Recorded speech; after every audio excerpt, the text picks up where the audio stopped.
The bell has rung. So get seated and join Elementary Schooled for today's interview.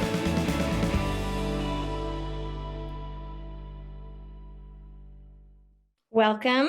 This is Dr. Jason Hoagland, and I'm so grateful to you that you would be willing to do this. This is episode 2 of Elementary Schooled, and what we're talking about today is what elementary school parents and educators need to know about anxiety. So thank you for being our special guest, and I just want to say that I wanted to ask you a question. Did you know that you have been our pediatrician for 17 years? Oh, that dates me. Gosh. So we're getting older a little bit, I guess. We're about to age out. So we have one left and she's got 3 years. So there you go. Well, it's been a fun ride for sure. I'm guessing that when you have been with families for that long, you see them through a lot. Is that right? Yeah, and that's really I think the catalyst for why I chose pediatrics is because of the relationships that you get to be with these families from the birth of their first child all the way through to sending kids off to their life experiences in college and those kinds of things. It's really a choice relationship. There's a lot of rewards in that. You see families through ups and downs, but you get them through the up times, with many experiences. So that I want to thank you for that personally, for our You're family. welcome. Thanks, Melanie. We're very Definitely. grateful. So will you give us a little introduction? I know that's kind of awkward, but it's important that any viewers and listeners know who you are and what you do. Sure. Well, as you said, I'm Jason Hoagland, and I am a pediatrician at Tanner Clinic. And I was born and raised in Southern California and then moved to Fresno for high school and then did my undergraduate degree at BYU, where I split my time between organic chemistry and football. And then moved on to medical school at the University of Utah, and then took my pediatric residency in Cleveland at Rainbow Babies and Children's Hospital, which is a really great, renowned program, but it was in Cleveland, which, was Cleveland. And then I've been at Tanner Clinic since 2001 and taking care of your family and many families that have just been a great blessing in my life. And I've really loved being there every day, except during the COVID pandemic was a whole different story. But I saw your it's note been, on that. yeah, yeah. Yeah, that It's was been a a wonderful lot. ride. Yeah. That was a lot. So did you always know that you wanted to be a pediatrician or at least do medicine, or what was that journey like getting to pediatrics? Yes, I first drew myself in Dr. Greens at 5 years of age. And so I didn't have any other path to becoming a doctor. And my only paradigm for a doctor was my pediatrician growing up. And so that really became the pathway for me. I love surgery and other parts of medicine, but the pediatrics was what really called to me before medical school. And then as I finished up. I love that. Sure. Well, behind every great physician like you, there's usually a good woman. So I'm sure she's had to make Undoubtedly. a lot of sacrifices.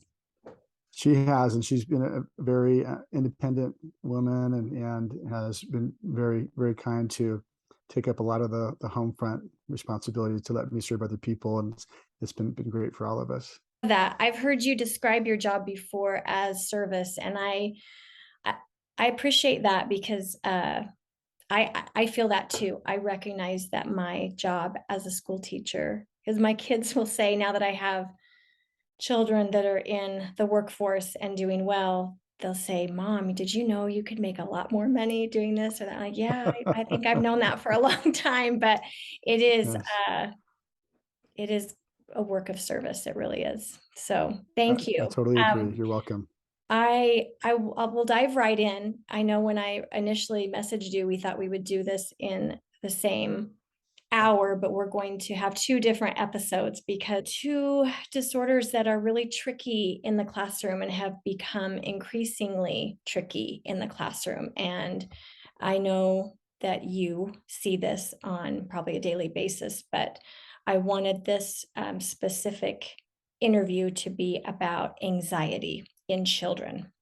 So, will you talk about that a little bit? Just define it and describe, just anxiety disorders in general, and then what you usually see in young children. Sure.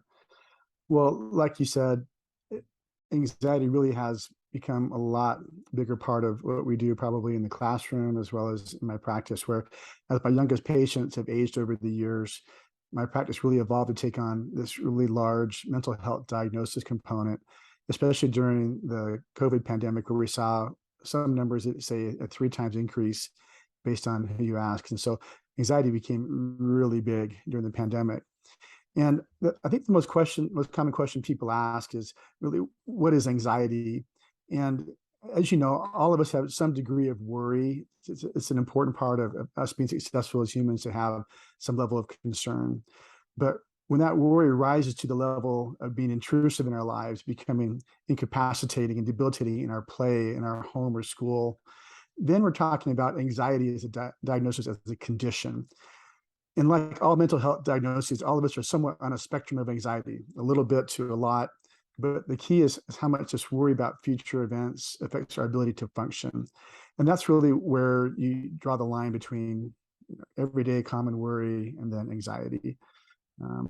The second part of that question you had for me was, what are the most common things? But when you talk about that kid who you say just seems anxious, then that diagnosis is a generalized anxiety disorder. When we talk about that kiddo that just seems like they're really nervous in the classroom. And then we do have some specific separate anxieties like social anxiety, separation anxiety, some panic disorders, and specific phobias of all different kinds. But that's really the delineation between worry and anxiety, and then what the actual diagnosis is as far as the name for anxiety. So will you share some statistics regarding this with young children? Sure. And as you know, statistics are all over the map in terms of who you quote or what you share. But in general, we see about 5 million kids in the US have some sort of serious or incapacitating mental illness. And any given year, we can see about 20% of the children diagnosed with a serious mental illness. And anxiety makes up a large part of that. The largest group is ADHD, but anxiety makes up a large part of that. And there's a lot of crossover between those two diagnoses, where kids with ADHD and anxiety, there's about 30% will have both of those as a comorbid condition. So really high prevalence, and something that we should really view as something that's common in the classroom.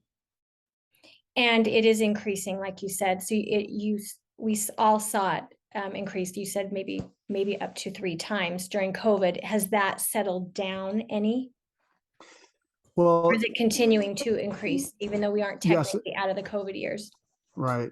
Well, and when I think about diagnosis, and we can talk about that as well, but the fact that anxiety is a very large genetic component, and then you have some trigger that happens, and you think about triggers from Elizabeth Smart being kidnapped to COVID to all kinds of things that would trigger what's already a genetic predisposition. So once you open that door, it's like opening Pandora's box. And when you ask the question, like, is it increasing? Then I think that there's a lot of things that go into the answer to that question of why does there seem to be more? But a lot of that has to do with just once you open the box and people start talking about it, then they feel more comfortable talking about it as well. Right. As a teacher, I almost look at it as anxiety is like the top coat. And then what does it mean? Like what's causing the anxiety? Sure. And that's why we have so many different triggers that talk about, do they have an anxiety of attending school because of their ADHD, that they worry about their performance in school. So that creates this child who has stomach aches and headaches on Sunday nights before school starts the next day. So there's just so many factors that go into that determine whether or not you consider anxiety the primary problem or a symptom of other conditions. Yeah, thank you. I know you mentioned in your notes that you talked about just changing how it would be nice to change the classification of anxiety, and that it's not a mental health, even though it is, but just to call it health. Like, is that happening? Is that change happening, that we can just say this is a part of our health in general? I think so, and I hope so, because whenever we move that from I think the stigma space of mental health over to saying this is just part of our health, then it's so much better, because then we have a chance to help a child earlier rather than parents putting off that diagnosis because they're worried about it being a stigma for them. So we see a lot better outcome if we start earlier. And I really try and tell everybody that there's that no one's perfect and we all have problems. And I think that's the challenge, is that whenever we say, oh, well, this is something that's weird about me, but in reality, we all have problems. We all have something we need to fix. And so the sooner we can embrace that and start working on it, the better, I think. Yeah, thank you. You mentioned several reasons that we are seeing it more in the classroom. And what are some of those other reasons? Well, like I said, we've had some really big environmental triggers recently. And then I did mention the increased transparency that people want to talk about it. Then I think a couple other things that we've seen, just the general society pressures. We see a lot of overscheduling of young athletes, young dancers, competition and performance pressures at an earlier age. And there's something that's interesting to Utah in terms of specific society pressures.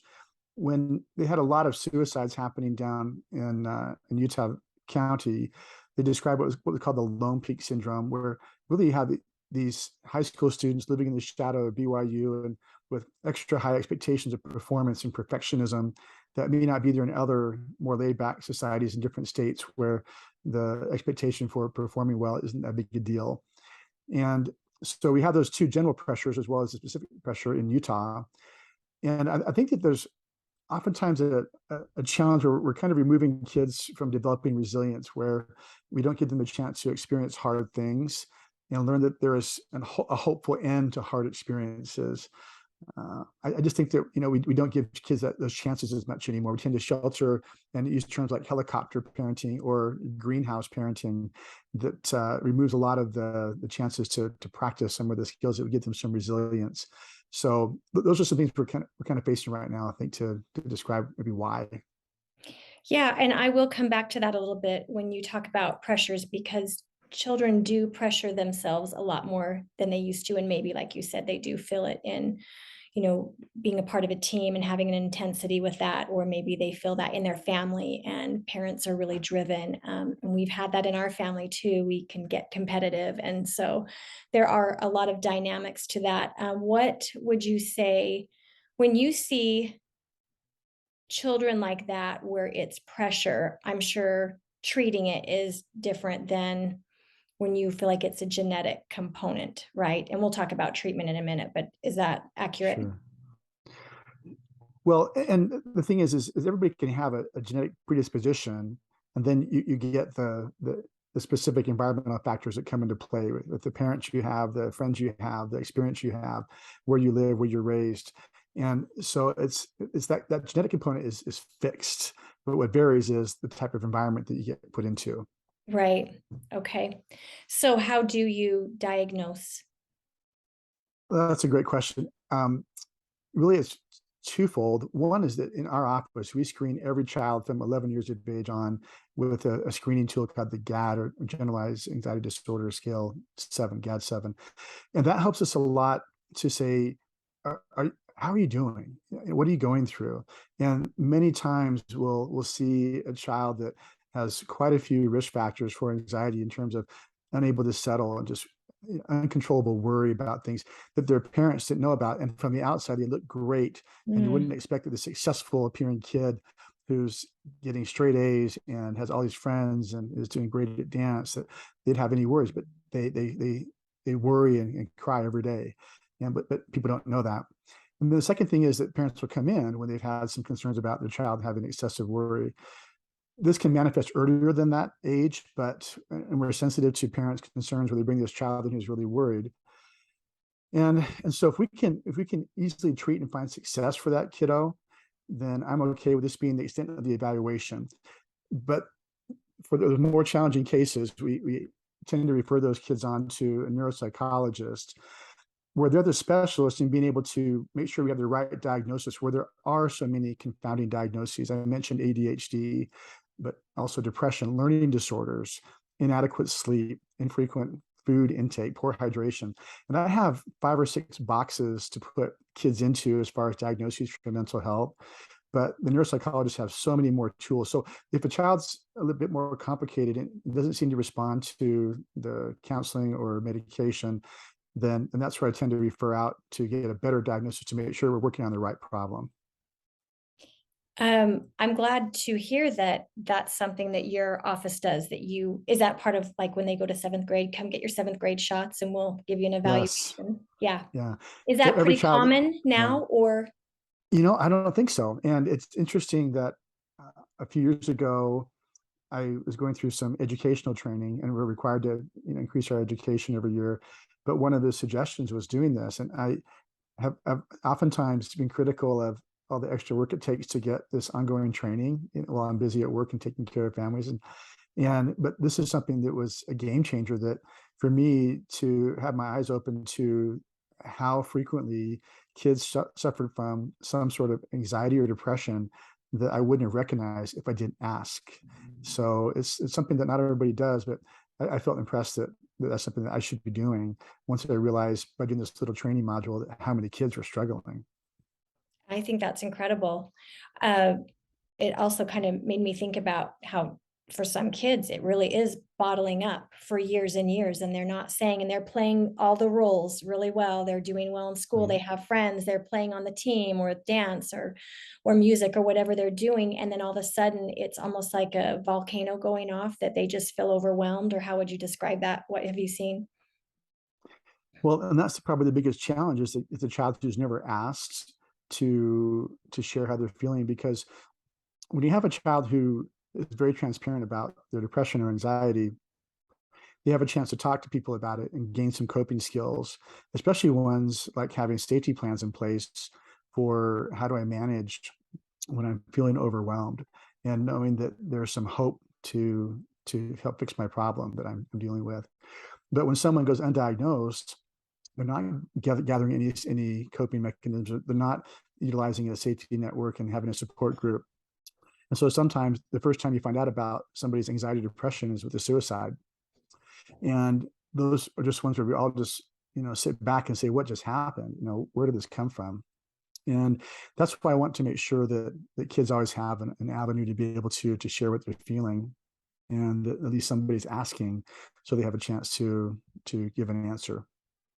Thank you. I think that's so important for what we are seeing, like you said, statistically too, with suicide. And we are doing better at talking about it, but you're talking about it early and asking those questions. I will say as a teacher that I think most educators would agree with this, that one of the most challenging parts of, you have 25 to 30 students in your classroom, and teaching them to emotionally regulate and helping them with their emotional regulation is very challenging because you're trying to teach new skill sets. But a check-in with the pediatrician and the family doctor is huge for that, because it involves, you're the expert, but we can only kind of say what we're seeing, and we'll try to teach specific skills which help. But hopefully all those things mixed together help with the plan. But that leads me to my question about treatment. What do you do then for treatment, especially in young children? Like you said, if you feel that it's necessary to treat at a young age, you will do that. Let me answer that question, but let me go back to your statement for a second. There is, I by no means think that pediatricians are the expert in these things. I think that teachers and parents are as much expert in, especially in that individual child. And just because we have a chance to bring up the conversation allows a teacher or a parent to be able to have their observations attuned to that child, to be aware that they are going through struggles, and they're just right there with them every day, and being able to help them and just be a support for them. And so I think that the most important people in those kids' lives are their teachers and other parents. And so we help play some role, but like I said, even if I'm just asking the question, it allows us to open the conversation to get that child some help. So yeah, wonderful. And so to answer your question though, so there's really two ways to help out with anxiety. One is that non-pharmacologic, non-medication approach, and then a pharmacologic medication. So I always begin with a non-pharmacologic approach. so that we have a family and a therapist feel that medication is necessary, then we can move on to that. And I can help with that or refer to a child psychiatrist if medication is needed. But with good therapy, most children don't come back to me for medication. There are some parents that want medication only as the last option. And then others have this really strong family history of anxiety and view the benefits of medication very favorably and really want to come in for medication. And both approaches are good. And my job is to help a child and parents with their goals for treatment. But I always ask a child and family to go through and get some counseling.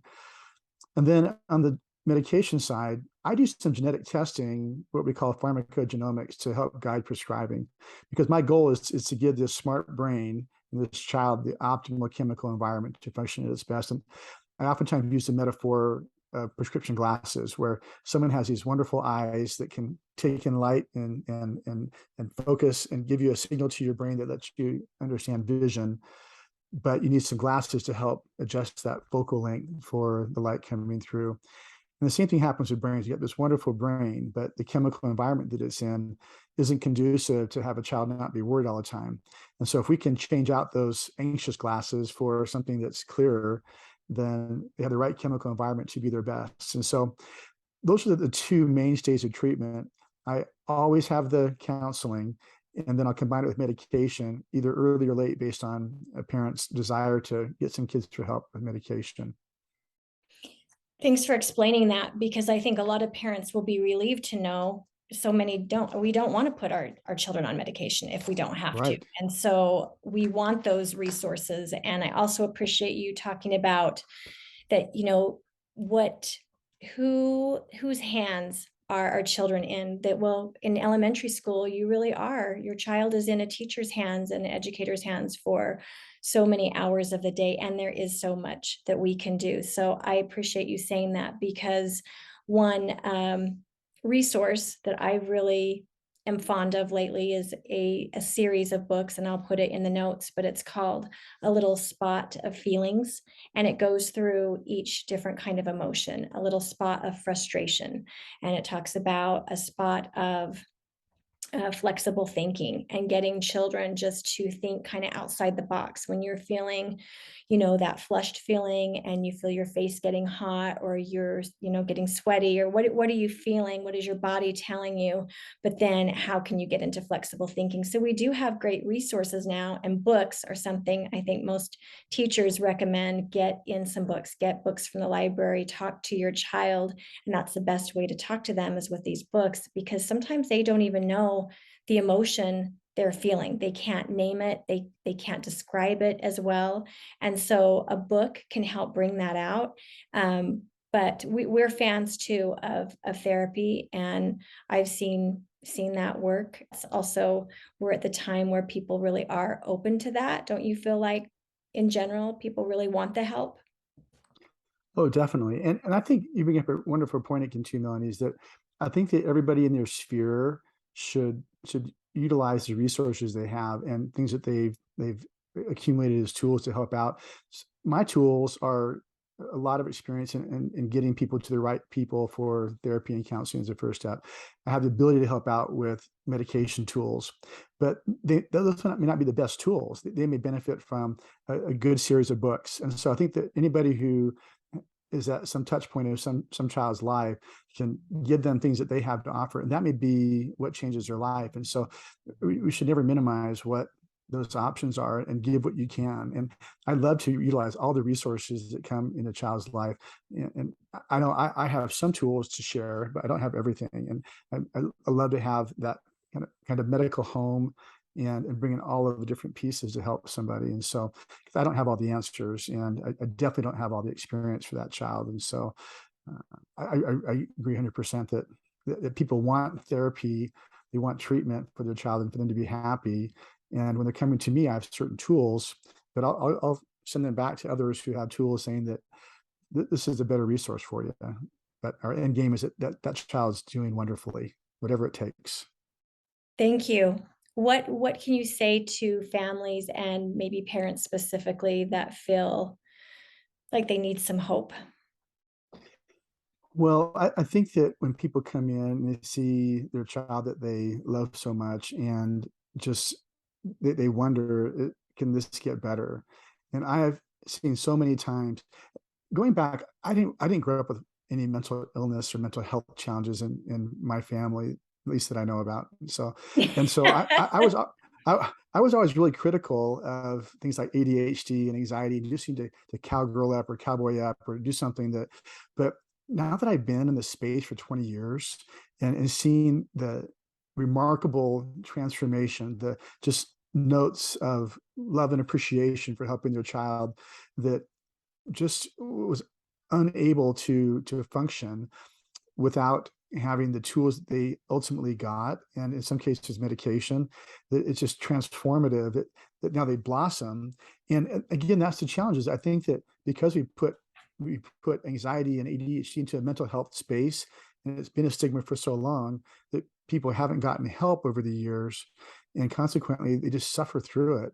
And then when they actually they do as you said, and said they're willing to get help, and they get that help and realize, oh my goodness, this is so transformative.